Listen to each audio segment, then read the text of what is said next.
What happens when Hollywood's most outspoken, tough guy meets daytime television's most controversial host? Mark Wahlberg thought he was walking into a routine promotional appearance on The View. But what unfolded was an explosive confrontation that had producers scrambling and security on high alert. This wasn't just another celebrity interview gone wrong.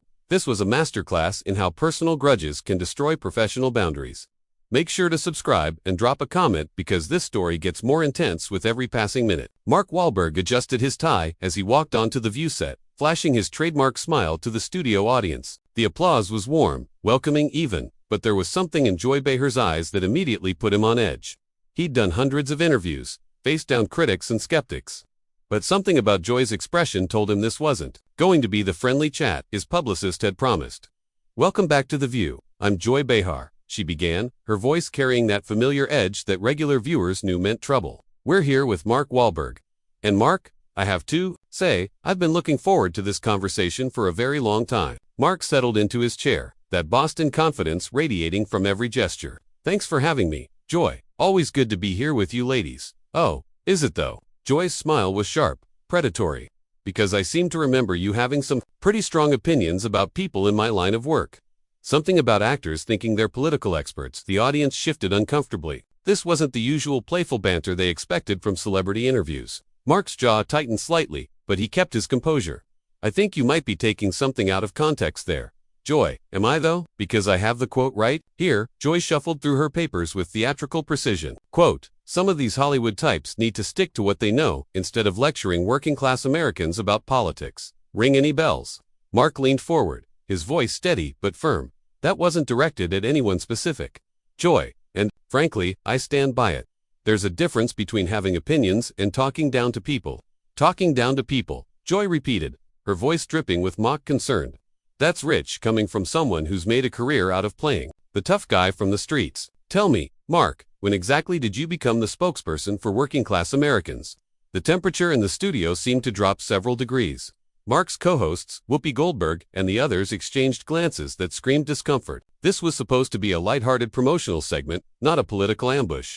"I never claimed to be anyone's spokesperson," Mark replied, his Boston accent becoming more pronounced as his frustration grew. "But I grew up in Dorchester, Joy. I know what it's like to struggle, to work multiple jobs just to get by. I didn't grow up in some ivory tower making jokes about people's real problems." Joy's eyes flashed with anger. "Ivory tower? That's what you think this is? I've been working in this business longer than you've been famous, buddy. I've earned my right to have opinions, and I've earned my right to call them out when they're wrong." Mark shot back. "You sit here every day making millions telling people how they should think, how they should vote, how they should live their lives. Meanwhile, the people you're lecturing are trying to figure out how to pay rent." The studio audience was completely silent now, the tension so thick you could cut it with a knife. Whoopi tried to interject. "Maybe we should take a quick break," but Joy waved her off dismissively. No, I want to hear this," Joy said, leaning back in her chair with a smug expression. "Please, Mark, enlighten us. Tell us how we should be using our platform. Should we just stick to fluff pieces? Talk about the weather? Maybe discuss your latest movie without asking any real questions?" Mark's hands clenched into fists on the table. "You know what, Joy? You're proving my point right now. You're not interested in having a conversation. You're interested in being right. You're interested in making me look bad because you don't like what I said. What you said was ignorant," Joy snapped. All pretense of civility gone. "You want to talk about working class? I grew up in Brooklyn. My father was a truck driver. Don't lecture me about struggle. Then why do you act like you're better than everyone else?" Mark's voice was rising now, his famous temper starting to show. "Why do you sit there every day, mocking people who disagree with you, making fun of their beliefs, their values?" Joy laughed, a harsh sound that echoed through the studio. "Their values? You mean like your values? The same values that got you arrested how many times as a kid? The same values that had you committing hate crimes?" The studio went dead silent. Mark's face went pale, then red with fury. "That's a low blow even for you, Joy, is it though? Because if we're talking about values, maybe we should talk about your past. Maybe we should talk about the real Mark Wahlberg, not this sanitized Hollywood version you've created." Mark stood up abruptly, his chair scraping against the floor. "You know what? This is exactly what I'm talking about. You can't have a disagreement without making it personal. You can't debate ideas without trying to destroy someone. Sit down," Mark. Joy said, her voice cold. "We're not done here." "Yeah, we are," Mark replied. But he remained standing, his hands shaking with rage. "This isn't an interview. It's a hit job, and I'm not going to sit here and let you tear me apart for your entertainment. The camera captured every moment of the escalating confrontation. The producers in the control room frantically trying to figure out how to handle the situation. This was live television at its most unpredictable, and nobody knew what would happen next. Joy's eyes gleamed with satisfaction as she watched Mark's composure crumble. She had him exactly where she wanted him, and she wasn't about to let him walk away. Oh, so now you're going to run away. That's very mature, Mark. Very working-class hero of you. Mark's fists clenched tighter. I'm not running from anything, Joy. I'm choosing not to participate in your circus. My circus, Joy laughed. That same harsh sound that was beginning to grate on everyone's nerves. You came on my show, Mark. You're a guest in my house. And if you can't handle the heat, maybe you shouldn't have stepped into the kitchen. Whoopi tried again to intervene, her voice strained with obvious discomfort. Joy, maybe we should move on to talking about Mark's new film. No, Whoopi, Joy said, without taking her eyes off Mark. I think our audience deserves to know who they're really dealing with here. Mark wants to talk about values and working-class credentials, so let's talk about them. Mark slowly sat back down, his jaw set in a hard line. Fine, let's talk. But let's keep it honest. Joy, something you seem to struggle with. Honest. Joy's voice pitched higher. You want honest. Honest is admitting that you're nothing but a privileged actor who's forgotten where he came from. Honest is acknowledging that you've made more money pretending to be tough than most people make in a lifetime. You think I've forgotten where I came from? Mark's voice was dangerously quiet now. You think because I've been successful? I don't remember what it was like to have nothing. To watch my mother work 3 jobs just to keep food on the table. Joy waved her hand dismissively. Oh please. The poor little rich boy act doesn't work on me. Mark, you want to talk about your mother? Let's talk about how she must feel watching you attack people who are trying to make the world a better place. Make the world a better place. Mark's voice exploded with incredulity. By doing what? By sitting here every day dividing people. By making jokes about half the country. By treating anyone who disagrees with you like they're stupid. I treat stupid people like they're stupid. Joy shot back. And right now you're acting pretty stupid. The audience gasped. Several people in the front row looked genuinely shocked. This had crossed every line of professional decorum, and everyone knew it. Mark leaned forward, his voice dropping to that dangerous whisper that anyone who'd seen his movies would recognize. You know what's stupid? Joy. Thinking that because you have a platform, you have the right to be cruel.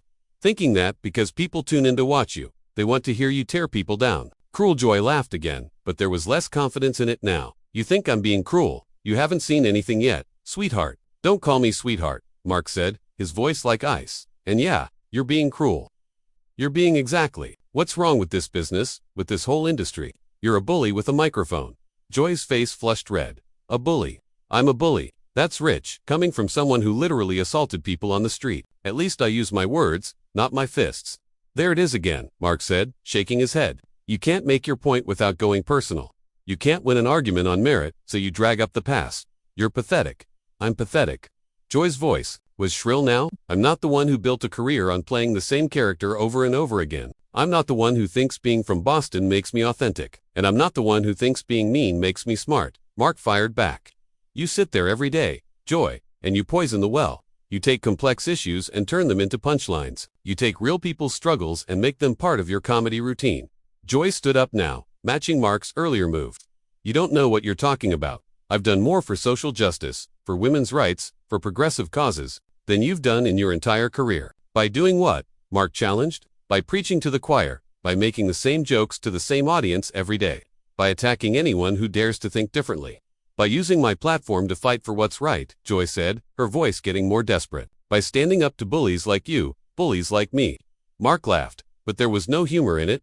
Joy, look around. Look at what you're doing right now. You ambushed me. You brought me here under false pretenses. You're trying to humiliate me on national television, and you're calling me the bully. The silence in the studio was deafening. Even the crew members had stopped what they were doing to watch this unprecedented meltdown unfold. Whoopi made one more attempt at damage control. Maybe we should really take that break now. No, Joy said, her voice sharp. We're going to finish this conversation. Mark came here to promote his movie, and I think our audience deserves to know exactly what kind of person they're being asked to support. Mark's laugh was bitter. You really don't get it, do you? You think this is about me. This is about you, Joy. This is about how you've turned political discourse into a blood sport. This is about how you've made it impossible for people to have civil conversations about important issues. Civil conversations. Joy's voice was mocking. Like the civil conversation you had with that Vietnamese man you attacked. Oh, wait, that wasn't a conversation, was it? That was just you being violent. The studio went completely silent. Mark's face went white, then red, then white again. When he spoke, his voice was so quiet that the microphones barely picked it up. You know what, Joy, you just proved everything I've been saying. You're not interested in justice. You're not interested in progress. You're interested in hurting people. You're interested in winning at any cost. I'm interested in the truth, Joy said, but her voice lacked conviction now. No, you're not, Mark said, standing up again. You're interested in your version of the truth. You're interested in making people who disagree with you look bad. You're interested in being the smartest person in the room, even if it means being the cruelest. Joy's composure was starting to crack. You don't get to lecture me about cruelty. You don't get to come on my show and tell me how to do my job, and you don't get to ambush people and then act like you're the victim when they fight back. Mark replied, this isn't journalism, Joy. This isn't even entertainment. This is just mean. The confrontation had reached a fever pitch with both participants pushed far beyond their comfort zones. The studio audience sat in stunned silence, watching what would become one of the most talked about moments in daytime television history. Security personnel had quietly moved closer to the set, and producers were frantically trying to figure out how to salvage the situation. Joy looked around the studio, suddenly seeming to realize that she had lost control of the situation entirely. Mark stood there, his chest rising and falling with barely controlled anger, waiting for her next move. The tension was so thick that everyone in the studio could feel it pressing down on them like a physical weight.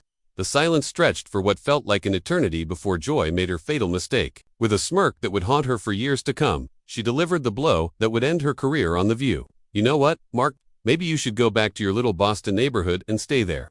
Leave the thinking to people who actually know what they're talking about. Mark's eyes narrowed to slits. My little Boston neighborhood. The one where real people live.